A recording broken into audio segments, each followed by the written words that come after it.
Today, we are cracking open the biggest story on Earth, and I mean that literally. We live on a planet that feels completely solid, totally stable, and permanent. But as we're about to see, that's really just an illusion.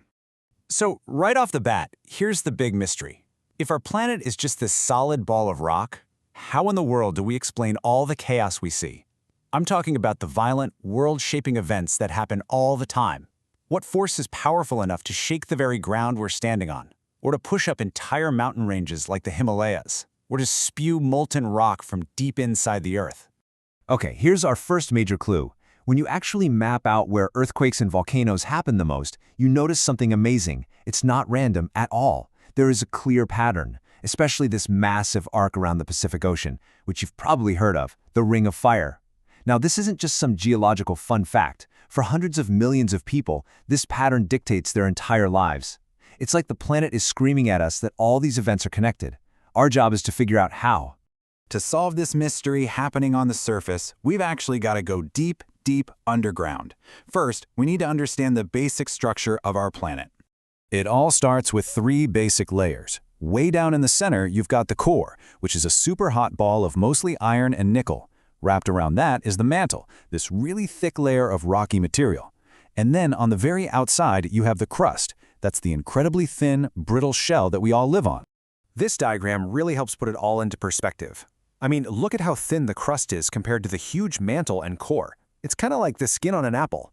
But if you look closer at the diagram, it breaks down even more.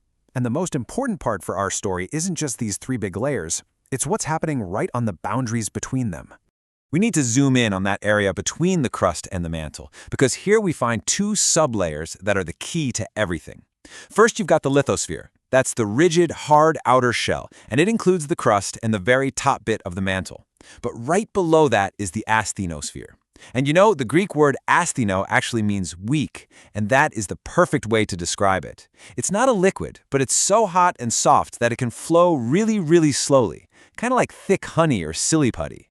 So this zoomed-in view shows that crucial relationship. You can see the crust, both the continental and oceanic parts, are part of that hard, rigid layer, the lithosphere. And all of it is sitting right on top of this weaker, flowing layer, the asthenosphere. Think about that, a solid plate on a soft, moving base. That simple fact is about to change everything you thought you knew about solid ground. And this brings us to our first huge breakthrough. Because of that whole hard layer on a soft layer arrangement, the surface of our planet isn't actually fixed in place at all. The best way to wrap your head around this is with an analogy. Just imagine a bunch of different-sized blocks of wood floating in water. The thicker, denser blocks, they're going to sink down a bit further, but they'll also stick up higher out of the water. Well, it turns out our planet's crust works in pretty much the same way. This whole principle of balance actually has a name: isostasy. It basically means the rigid lithosphere is literally floating on the weaker asthenosphere. The thicker parts, like our continents with their huge mountain ranges, they sink deeper into the mantle, but they also rise higher above it. And the thinner parts, like the crust under the oceans, well, they float lower. So, let that sink in for a second. The solid ground that you are on right now is not fixed. It is part of a massive slab of rock that is floating on a sea of weaker, slowly flowing mantle. Okay, so if these giant pieces of crust are floating, what's moving them? We all know an object at rest stays at rest, right? So some force has to be acting on them. It's time to meet the culprit, the incredible engine that drives our restless planet. And this brings us to the big one, the grand, unifying theory of it all: plate tectonics. The idea is simple but revolutionary. The lithosphere isn't one solid shell. Nope, it's broken up into a bunch of massive pieces called tectonic plates. And these plates are constantly moving, bumping into each other, and grinding against each other. So what's the engine making it all happen? This diagram shows it perfectly. Deep inside the Earth, intense heat from the core warms up the rock and the mantle. That hot material rises, and as it gets closer to the surface, it cools off and sinks back down.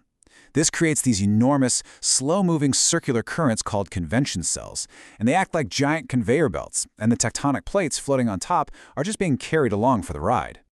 So in places where those currents rise and move apart, they pull the plates apart with them. This is what we call a divergent boundary. And when that happens, molten rock from the mantle rises up to fill the gap, creating brand new crust. Now, where those currents sink back down, they drag the plates together into a massive collision. We call this a convergent boundary. And what usually happens is the denser oceanic plate gets forced to dive underneath the continental plate. This process is what creates volcanoes, huge mountain ranges, and some of the world's most powerful earthquakes. And then finally, you have conservative boundaries. This is where two plates aren't colliding or pulling apart, they're just sliding sideways past one another. The friction between them builds up an incredible amount of pressure that sooner or later gets released in an earthquake. Think of the San Andreas Fault in California. That's a perfect example. So okay, that's the theory.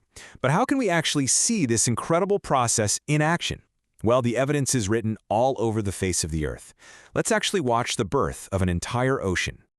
It all starts when heat from a rising plume in the mantle begins to push up under a continent. The crust gets pushed upward into a dome.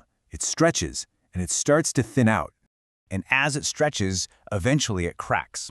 A long, deep valley forms, which we call a rift valley. The East African Rift Valley is a perfect example of this exact stage happening right now.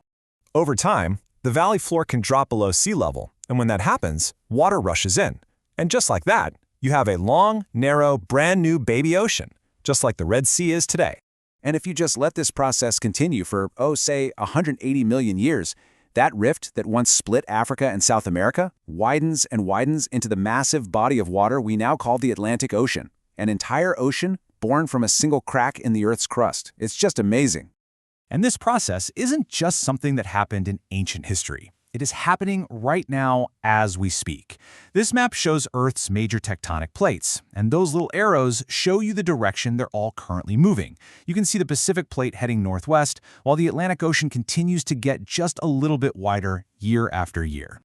So the crucial takeaway here is that our planet is alive. It's a dynamic system. The ground beneath us is moving, right now at about the same speed your fingernails grow. Now that might sound slow, but it's a relentless and unstoppable force that has shaped our entire world and will absolutely continue to shape its future. Which leaves us with one final fascinating question. The continents are still on the move, so where are they going next?